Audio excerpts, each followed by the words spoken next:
So I want to start with something because I think it's important. I'm actually going to read you an excerpt from my book. And no, this isn't a shameless plug to get you to buy my book, which I'm starting to record the audio version this week. But all of volume one, which is 16 chapters, is already available on Patreon, and I've started writing and releasing volume two. But this isn't a shameless plug to buy my book. But I think it's important to remind you what happened in 2016, which chapter one of my book, Corporate Con Job, takes you through the behind the scenes of how the corporate media basically sabotaged Bernie Sanders' campaign.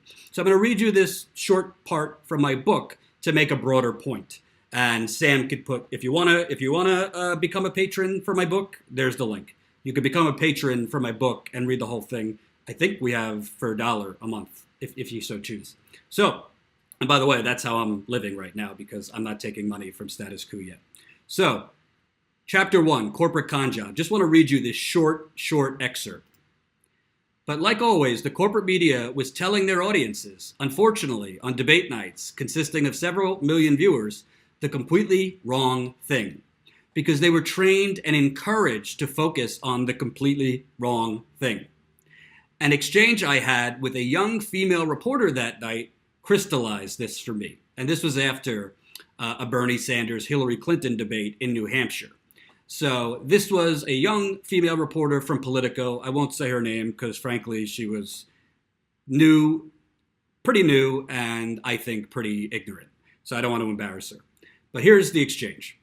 The takeaway from the debate, and my first day on the job for the Young Turks, was the exploding energy among Sanders supporters outside pitted against a sea of stagnation and status quo among Clintonites. Although I hadn't yet seen the Bernie campaign's momentum in Iowa and other places, I presumed what I was seeing that night in New Hampshire was no fluke. To see that level of support, hell, reverence, for a man once polling 60 points behind was the obvious story. A full month before the Iowa caucus and New Hampshire primary, Sanders was in this thing, and the movement of millennial and older millennials at heart behind him were feeling they were part of something bigger than a political campaign. But the reporter said to me, I mean, come on, dude, he has no shot. The curly-haired corporate stooge told me. Why not? I asked, matter-of-factly, truly not getting why a reporter would be so arrogant. She's the most qualified candidate in U.S. history, and it's Bernie Sanders. I'm not saying it that way. I'm telling you how she said it. The condescension cascading from her cocktail crab bougie lips was astounding to me. This was the neutral press. Fuck that. But sadly, reporters like this one, note in some cases I'll name names throughout the book, in some I won't in order to avoid stomping on young reporters whose ignorance isn't entirely their fault, who would spend almost no time out taking the temperature of the country through, I don't know, speaking with actual fucking voters, would be the measuring stick for the election. They'd deliver the news to the masses. They'd set the narrative, and they'd ultimately silence Bernie. So that's a short little blurb from chapter one. Like I said, I'm not reading you this to get you to become a patron. One thing that I noticed, because I don't say this like, I'm super duper awesome. I say it as a fact. I was basically the main independent media reporter on the campaign trail in 2016. Democracy Now!, for example, wasn't really out there. I'm not criticizing them. Maybe they just didn't have the funding. The Intercept wasn't really out there that much. What else really is there? It was basically me, the Young Turks. So what I always found so infuriating was I would be at Bernie rallies, and I often, myself and my cameraman Eric, I think he's still at the Young Turks. We would be out in the crowd interviewing supporters and actually getting like word for word why they're supporting Bernie Sanders, why they don't support Hillary Clinton, what they think of Donald Trump, what are their personal economic or social issues that drive them. It's unbelievable to me because I would see these reporters in the back, not in the crowd with me interviewing supporters, but on the press stage. And they'd be tweeting and they'd be taking pictures or they'd be on the phone with God knows who. But they wouldn't actually be doing like this thing called reporting. And then you would see these same reporters, these same pundits go on national television or write in the New York Times. And you would see them, and essentially they would be writing about what Bernie Sanders supporters felt, or what Bernie Sanders, taking the pulse of Bernie land and saying, Bernie just doesn't have it, or Bernie, he's losing in the superdelegates. They would never actually report about what was actually the DNA and pulse of the Bernie Sanders movement because they never spoke with any Bernie Sanders supporters. And by the way, I called out these reporters when I talked to them on the plane because not for the most of the campaign, I didn't travel with Bernie Sanders or Donald Trump. We traveled independently of a campaign. We just went ourselves. But I called out some of these reporters to their faces when I did travel with Bernie towards the end. And they were like, well, we'd like to, but we just don't have any time. We're on the campaign schedule. We show up, we get to the rallies when the candidate does, which is usually like 20 minutes before, and blah blah blah. It was all bullshit. If they wanted to, they could do it. They chose not to, because the truth is these aren't actual journalists. They're corporate public relations officers. So I take you behind the scenes in my book. You don't have to download it, but I'm reading this to you to make a broader point. This is what happened in 2016. And I think David Sirota, I saw a tweet from him the other day, which really, really crystallized what I'm talking about. 4 separate articles from Dem pundits that came out on the exact same day, repeating the same fraudulent talking point, berating me for reporting on Beto's record. Weird coincidence, isn't that? And he links to the articles. I'll just show you the articles headlines. I'm not going to read you every article, but all of them were published on January 2nd. January 3rd. So just a few days ago. So you got this doozy, which I lit into earlier this week, from David Brock, Bernie Sanders fans, like he's a rock musician. Bernie Sanders fans can't be allowed to poison another Democratic primary with personal attacks. And he's referring to David Sirota and Bernie supporters that have basically either reported on or pointed out that Beto O'Rourke isn't a progressive. I haven't seen anyone call Beto O'Rourke the Antichrist. It's all been about his record. So this is article number 1. Then you have from Sadie Doyle, who's a big Hillary Clinton ally. I think she worked for Hillary Clinton. Bernie Sanders' ugly campaigning is bad for Democrats and great for Trump. As Sanders gears up for a 2020 run, his supporters are already turning his Democratic competitors into villains. January 3rd, published. So same day as the David Brock piece. Then you have the Daily Beast with reliable establishment stooge, Michael Tomasky, who is just terrible. He's on par with Jonathan Chait as the worst of the worst establishment, quote-unquote, journalists.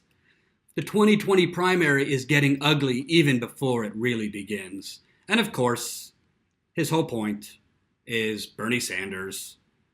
Have you followed the process over the last couple months by which Beto O'Rourke has suddenly become a centrist hack, stooge of capital? Lord, that was fast. Just 2 months ago, David Sirota, the Bernie Sanders partisan, was tweeting that O'Rourke should be the next Speaker of the House. I don't remember that. But more recently, Sirota has torn into O'Rourke, and others have followed suit. And O'Rourke defenders took to Twitter. Then you got the Washington Monthly. The Beto O'Rourke campaign should be a model for raising campaign funds. I mean, really? And of course, in the piece, they criticize Bernie Sanders. Beto O'Rourke's campaign should be a model for raising campaign funds? So I guess Beto O'Rourke who did raise a lot of small dollar contributions. We got to give it to him. Did raise a lot of small dollar contributions, but also he did fundraisers with fossil fuel lobbyists, which I reported right before the Senate election. He took money not from corporate PACs, but from executives in the fossil fuel industry. So not exactly like, I don't want any money from you. He didn't take back from corporate PACs, but he did take money from executives from fossil fuel companies, did take a lot of money from individuals in the fossil fuel industry. So as I'm going to report to you later on New York Senator Kirsten Gillibrand, just because you don't take corporate PAC money all of a sudden, by the way, it's all of a sudden, after Bernie Sanders made that basically a litmus test, all of a sudden, Cory Booker, Kamala Harris, Kirsten Gillibrand, Beto O'Rourke, we don't take corporate PAC money. You know what that's called? That's called Johnny-come-lately progressives. I don't want no Johnny-come-lately progressives, because how do I know that I could trust you when you become president, that you're going to stick with that? And unfortunately, they don't. I make this point because I truly believe, and I'm really not just saying this because like I'm doing a marathon fundraiser every Sunday. I'm not just saying this to raise money, but I really believe the difference this time around between whether, and by the way, it's a not so hidden secret. Bernie Sanders is running for president, so he's going to run. I have it on good authority from sources in his orbit. He's going to run. So I think the difference this time around, I'm not saying it's going to mean he wins, and I don't think good journalists should exist to make a political candidate win. I'm not going out there to help elect Bernie Sanders. That's not my job. I'm going out there to elevate and show his movement, because the corporate media is certainly not going to do it. His movement and the ideas behind it have a right and should be exposed to as many people as possible. Whether he wins or loses is based on his candidacy, his strengths, whether we can combat rigging this time. But my job as a journalist isn't to elect him. My job as a journalist is to hand the microphone. This one doesn't work, but one that works. Hand the microphone to the people and give them a platform. And that's what I tried to do in 2016, and that's what I'm going to do if we have the funding. But I really, really think, based on the coordinated propaganda we're seeing, that Bernie Sanders, he's not going to have a chance unless independent media is out there on the road to cover his rallies and to also call out the corporate media strongly and debunk their lies. Here's the deal. This is what David Sirota told me right before I went live. This is our direct message conversation. He knows I was asking it to him on the record, so this comment from him is for the public. So I asked him, does he think that the corporate media smearing Bernie is getting their marching orders from their executives, or it's just kind of because they're inherently biased? So David said, I haven't seen any evidence that the attacks on my reporting have been coordinated, but I think it's no secret that there's a group of like-minded organizations and pundits whose entire mission is to protect the Democratic establishment and marginalize progressives. When I say evidence, yes, there were 4 op-eds that came out on the same day making the same attack on me, but I haven't seen hard evidence that this was some grand master plan. And then he said, I'll have time later this week, because I asked him to do an interview that we're going to air next Sunday. So basically, I think what he's saying makes a lot of sense. I think what he's saying is it's not like there's a conference call where CNN, MSNBC, the New York Times, the Washington Post, Associated Press, Daily Beast, they all get on in the morning and be like, all right, and distribute, okay, you tackle this, you tackle this, you tackle this, and they're all Bernie hit pieces. He's not saying that's what's happening, and I'm not saying that's what's happening. It's that all of them independently, it's kind of a wink and a nod. It's not just that they don't want Bernie to win. They can't allow Bernie Sanders to even compete. Because if Bernie Sanders competes, that means the progressive movement's ideas are getting more exposure.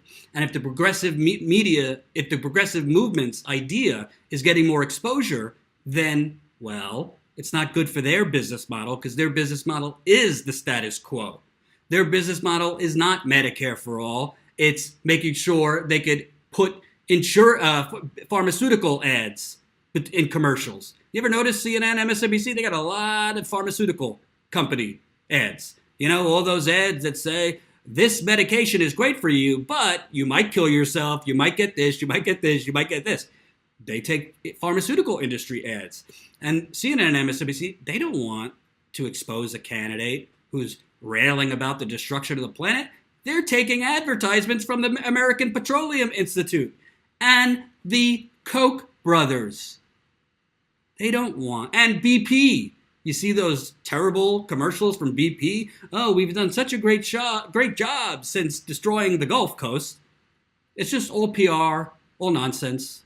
So why I'm reading part of my book, why I'm showing you these coordinated smears on David Sirota, is it's not about David Sirota. They don't care about David Sirota. They care about the information going mainstream. They care about Beto O'Rourke's record, which includes voting for offshore drilling, which includes lifting the cap on on oil exports. That's why you see all these pipelines exploding all over the country, because they're exporting it. It's not for domestic use. They're exporting it to foreign countries. He voted for banking deregulation. He voted for the insane $715 billion military budget. You know who else did? Frankly, Elizabeth Warren. Thank you, Carla. $10 in the super chat. Appreciate it, Carla. They're all voting for these toxic things. And then when a journalist, he's not even calling out, he's just reporting it. When a journalist does so, it's an attack. It's what did they say? Bernie Sanders' ugly campaigning is bad for Democrats, because they want you to think, and they want to brainwash you. And Lee Camp and I'm about to air our interview. Lee Camp and I talked about this. They literally want to brainwash you into thinking that if you go after the Democratic Party, you're re-electing Donald Trump. When the truth is, if we don't go after the Democratic Party, we're definitely re-electing Donald Trump. That's the truth. That's the truth. Look what happens when you allow the Democratic Party to get their way. You get candidates like Hillary Clinton, who loses to a reality TV star who used to be a WWF wrestler for a hot minute. Why I'm making this point is I think it's highly, highly unlikely. The corporate media wasn't expecting the Bernie Sanders campaign, so they were working on the fly. But now they've had 2 years to prepare for another Bernie run. So this propaganda you're seeing with multiple articles in a day, I say it jokingly, but I'm not kidding. Bernie Sanders and Jane Sanders went on their honeymoon in Russia. Don't be surprised if you start hearing little whispers. Well, why did they go to their honeymoon in Russia? Who did they meet with on that honeymoon? What were they doing in Russia? Why Russia? Don't be surprised. They'll do anything. They'll do anything. So I think the only way I'm not saying elect Bernie Sanders, because I want to be clear, I don't see that as my job. I'm a journalist. I personally support Bernie, but I'm not going to be a sycophant. You know, when Bernie's wrong, I'll point it out.